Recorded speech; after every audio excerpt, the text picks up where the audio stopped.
Sorry G1 का जो G1 हमारे पास एक सेट है, G1 स्टार एक क्या है, ग्रुप है।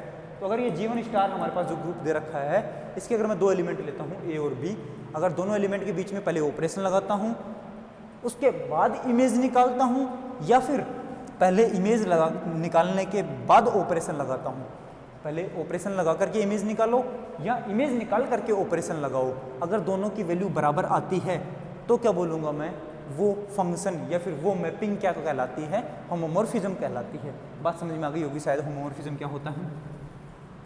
दूसरी डेफिनेशन हो जाती है इसमें एक मोनोमॉर्फिज्म।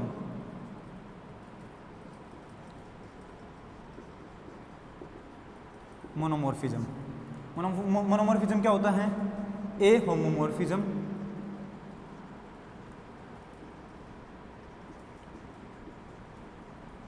which is 1 1 is called monomorphism।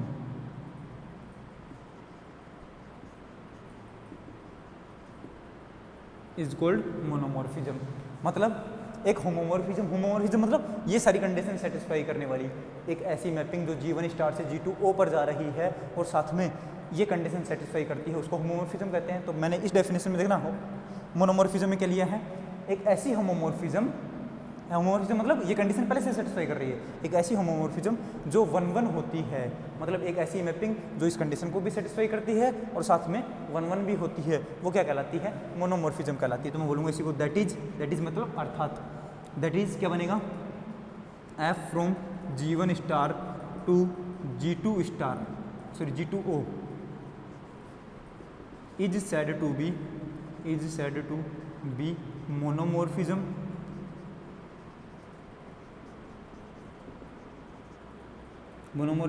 if first condition तो कौन सी है, F of A star B is equal to F of A O F of B, किसके लिए, for all A B belongs to G1 के लिए। और सेकंड कौन सी कि F ऑफ A अगर F ऑफ B के बराबर आ रहा है तो वो दोनों ही एलिमेंट क्या बनेंगे, बराबर मिलेंगे। ये कंडीशन किसकी कंडीशन है, इस कंडीशन को बोलते हैं 1 कंडीशन।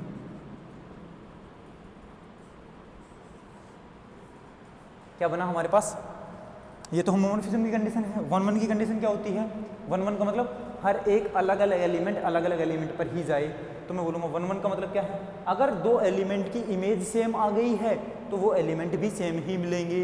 1 का मतलब ये होता है ना, अगर ये वाला एलिमेंट यहाँ पर चला गया है तो ये वाला एलिमेंट अब इसके ऊपर नहीं जा सकता, ये अलग ही जाएगा कहीं ना कहीं पर, ठीक है। ये वाला एलिमेंट कहीं ना कहीं अलग ही जाएगा, इन पहले से आ चुके हैं उन दोनों के ऊपर नहीं जाएगा। मतलब हर एक एलिमेंट की इमेज अलग अलग आए, अलग अलग एलिमेंट की इमेज अलग अलग। इसका मतलब अगर दो एलिमेंट की इमेज आप लोगों ने सेम ले ली है तो वो एलिमेंट भी सेम ही मिलेंगे। ये क्या है, 1 की कंडीशन है, ठीक है, ओके। तो अगर कोई होमोमॉर्फिज्म मिलती है आपको और वो 1 भी हो जाती है तो उसको क्या बोलते हैं, हम मोनोमॉर्फिज्म कहते हैं। नेक्स्ट हमारे पास इपीमॉर्फिज्म। नेक्स्ट क्या बनेगा, इपीमॉर्फिज्म। इपीमॉर्फिज्म क्या होता है बताओ, मोनोमॉर्फिज्म तो क्या हुआ, होमोमॉर्फिज्म प्लस 1 इपीमॉर्फिज्म क्या हुआ, होमोमॉर्फिज्म प्लस ऑन2। क्या बनेगा, होमोमॉर्फिज्म प्लस ऑन2। तो वैल्यू क्या बनेगी देखना, इपीमॉर्फिज्म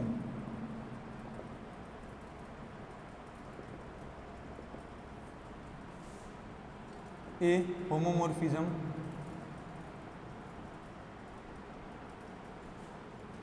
which is onto is said to be epimorphism। Epimorphism इसी को मैं दैट इज लगा के लिखता हूँ, that is F from G1 star to G2O is said to be epimorphism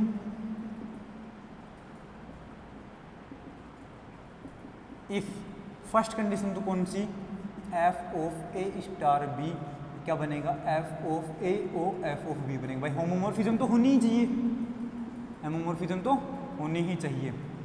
ठीक है। उसके साथ साथ क्या होना चाहिए, सेकंड की कंडीशन क्या होनी चाहिए कि हमारे पास there exist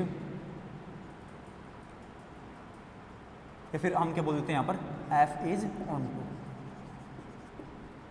F of A star B equal to F of A O F of B मिले, मतलब हमारे पास क्या मिले, होमोमॉर्फिज्म मिले और साथ में क्या मिले, ऑन टू मिले, तो हम उसको क्या कहते हैं, इपीमॉर्फिज्म कहते हैं। ये हमारे पास किसकी डेफिनेशन आई, इपीमॉर्फिज्म की डेफिनेशन आई है। ये यहाँ तक समझ में आ गया क्या सबको? ठीक है। तो सबसे पहले होमोमॉर्फिज्म ये वाली कंडीशन रखती है तो होमोमॉर्फिज्म बनती है। ठीक है। दूसरी हमारे पास मोनोमॉर्फिज्म मतलब होमोमॉर्फिज्म की कंडीशन प्लस 1-1 की कंडीशन, तो क्या बनती है हमारे पास मोनोमॉर्फिज्म बनती है। इपीमॉर्फिज्म क्या बनती है, होमोमॉर्फिज्म की कंडीशन प्लस ऑन टू, ये क्या बनती है हमारे पास, इपीमॉर्फिज्म। नेक्स्ट आती है हमारे पास आइसोमॉर्फिज्म। आइसोमॉर्फिज्म का मतलब क्या होता है बताओ? आइसोमॉर्फिज्म का मतलब होता है कि अगर हमारे पास पहले एक होमोमॉर्फिज्म दे रखी हो, मतलब पहली कंडीशन ये वाली कंडीशन दे रखी हो, साथ में हमारे पास 1-1 भी दे रखा हो एंड ऑन टू भी दे रखा हो, मतलब इन दोनों कंडीशन को अगर मैं मिक्स कर दूंगा तो हमारे पास क्या बनेगा, आइसोमॉर्फिज्म बन जाएगी। ठीक है। तो मैं चलो आइसोमॉर्फिज्म की डेफिनेशन लिख देता हूँ, समझ में तो आएगा आपको क्या आइसोमॉर्फिज्म क्या होता है। हमारे पास एक होमोमॉर्फिज्म जो 1-1 भी होती है एंड ऑन टू भी होती है, आइसोमॉर्फिज्म होती है। ठीक है। वापस एक बार रिपीट कर रहा हूँ, होमोमॉर्फिज्म तो क्या है, जो इस अकेली कंडीशन को सेटिस्फाई करे, F of A star B equal to F of A O F of B बने, होमोमॉर्फिज्म कहलाती है। उसके बाद मोनोमॉर्फिज्म क्या होती है, होमोमॉर्फिज्म की कंडीशन प्लस 1-1 की कंडीशन मोनोमॉर्फिज्म होती है। उसके बाद इपीमॉर्फिज्म क्या होती है, होमोमॉर्फिज्म की कंडीशन प्लस ऑन टू की कंडीशन इपीमॉर्फिज्म कहलाती है। उसके बाद आती है आइसोमॉर्फिज्म। आइसोमॉर्फिज्म क्या होता है कि एक होमोमॉर्फिज्म ऐसी हो जो 1-1 भी हो एंड ऑन टू भी हो, मतलब इन दोनों कंडीशंस को मिक्स कर दिया है हमने, वो क्या बनती है हमारे पास, एक आइसोमॉर्फिज्म बनती है। तो मैं आइसोमॉर्फिज्म की डेफिनेशन लिख रहा हूँ, आगे देखना एक बार। आइसोमॉर्फिज्म की डेफिनेशन देखना, समझने की कोशिश करना, ठीक है, अच्छे से समझ में आएगी। Isomorphism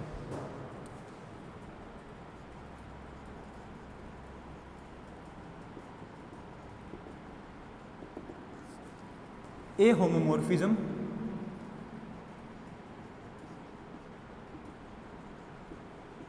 which is 1-1 and on to is said to be या फिर is called isomorphism, is called isomorphism. इसी को मैं दूसरी डेफिनेशन में कैसे लिखूंगा देखना, that is a mapping F from G1 star to G2 O is said to be isomorphism if ये तीन कंडीशन सेटिस्फाई करे। पहली कंडीशन कौन सी कि F of A star B की वैल्यू किसके बराबर आए, F of A O F of B के बराबर आए, जहाँ पर ए और बी कोई भी दो एलिमेंट हैं G1 के, तो मैं बोलूँगा A for all A comma B belongs to G1। Second condition कौन सी, एफ इज 1-1 हो, एफ हमारे पास जो मैपिंग है वो 1-1 मैपिंग होनी चाहिए। और तीसरी कंडीशन कौन सी आ गई हमारे पास,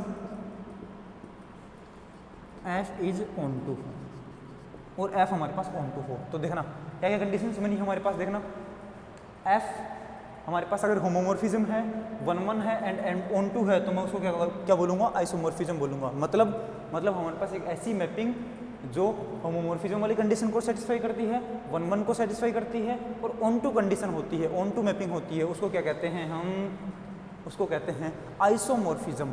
ठीक है। तो आइसोमॉर्फिज्म समझ में आ गई होगी। एंड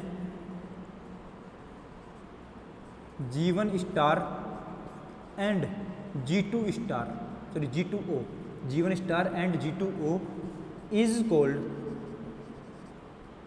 या are called isomorphic group. Isomorphic group इसका मतलब क्या है, अगर G1 स्टार से G2O पर अगर हमारे पास एक आइसोमॉर्फिज्म डिफाइन होती है, तो मैं बोलूँगा अगर हमारे पास G1 स्टार से G2 स्टार पर एक आइसोमॉर्फिज्म बन जाती है तो G1 स्टार और G2O दोनों क्या होते हैं, आइसोमॉर्फिक ग्रुप होते हैं। ठीक है, तो मैं क्या बोलूँगा, अगर दो आइसोमॉर्फिक ग्रुप दे रखे तो उनके बीच में आइसोमॉर्फिज्म होगी, और अगर दो ग्रुप के बीच में आइसोमॉर्फिज्म होती हैं तो वो दोनों ग्रुप कैसे होते हैं, आइसोमॉर्फिक ग्रुप होते हैं। बात समझ में आ गई होगी, सही आइसोमॉर्फिज्म तक समझ में आ गया होगा। ठीक है, ये मैं रफ करता हूँ एक बार। और एक चीज़ मैं पीछे जो बताना आप लोगों को मैंने छोड़ दिया है वो क्या है कि अगर हमारे पास G1 स्टार से G2O पर अगर एक होमोमॉर्फिज्म डिफाइन होती है तो G1 स्टार एंड G2O को हम क्या बोलेंगे, होमोमॉर्फिक ग्रुप बोलेंगे।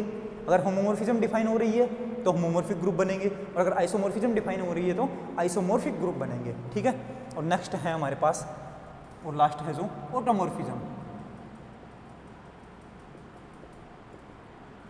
ऑटोमॉर्फिज्म क्या होता है, ऑटोमॉर्फिज्म क्या होता है, आइसोमॉर्फिज्म के अंदर ही थोड़ा सा चेंज करते हैं। देखना, एफ हमारे पास कहाँ से, G1 स्टार से G2O पर एक होमोमॉर्फिज्म बने, 1-1 बने और ऑन टू बने, तब इसको क्या कहते हैं, आइसोमॉर्फिज्म कहते हैं। तो मैं ये बात बोल दूं अगर कि एफ एक मैपिंग लेता हूँ कहाँ से, G स्टार से लेकर के G स्टार पर ही सेम ग्रुप से सेम ग्रुप के ऊपर अगर मैं एक होमोमॉर्फिज्म लेता हूँ, 1-1 लेता हूँ एंड ऑन टू लेता हूँ, मतलब अगर मैं सेम ग्रुप से सेम ग्रुप के ऊपर एक आइसोमॉर्फिज्म बनाता हूं तो उसको क्या कहते हैं, ऑटोमॉर्फिज्म। तो मैं लिख रहा हूं क्या कि ए या an isomorphism from G star G comma star to G comma star is called automorphism,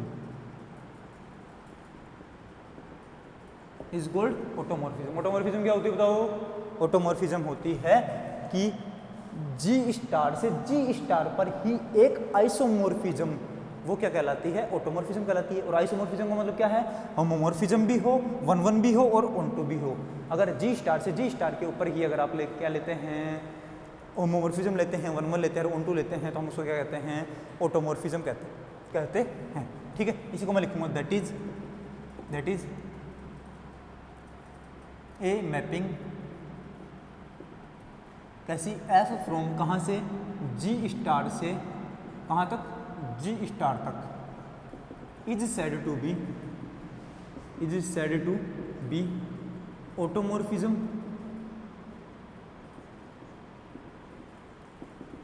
if first condition कौन सी, F of A star B is equal to क्या बने, F of A O F of B बने, इसके लिए for all A comma B belongs to G के लिए।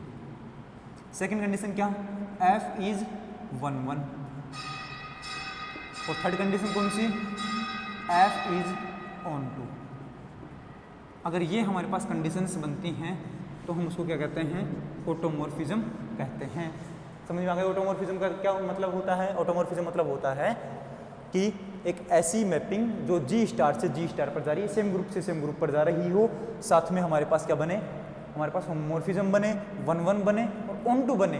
तो ऐसे हमारे पास होमोमॉर्फिज्म को, ऐसी होमोमॉर्फिज्म जो 1-1 ऑन टू और सेम ग्रुप से सेम ग्रुप पर होती है उसको क्या कहते हैं, हम ऑटोमॉर्फिज्म कहते हैं। या फिर दूसरी डेफिनेशन क्या बोल सकता हूँ मैं, एक ऐसी आइसोमॉर्फिज्म मतलब ये तीनों कंडीशंस, ऐसी आइसोमॉर्फिज्म जो G1 स्टार से G1 स्टार पर जाती है, मतलब G स्टार से G स्टार पर जाती है, सेम ग्रुप से सेम ग्रुप पर जाने वाली आइसोमॉर्फिज्म को क्या कहते हैं, ऑटोमॉर्फिज्म कहते हैं। ठीक है, तो यहाँ तक मैंने आप लोगों को बता दिया है। कल की क्लास में हम लोग अपनी यूनिट स्टार्ट कर देंगे। यहाँ तक का सारा मैटर आपको आना चाहिए था, नहीं आता है तो मैंने समझा दिया है आज की क्लास में। कल की क्लास में मैं आप लोगों को यूनिट फर्स्ट स्टार्ट करवा दूंगा। ठीक है, ओके, तो आज की क्लास इतने ही, मिलते हैं नेक्स्ट क्लास में, तब तक के लिए टाटा गुड बाय, टेक केयर।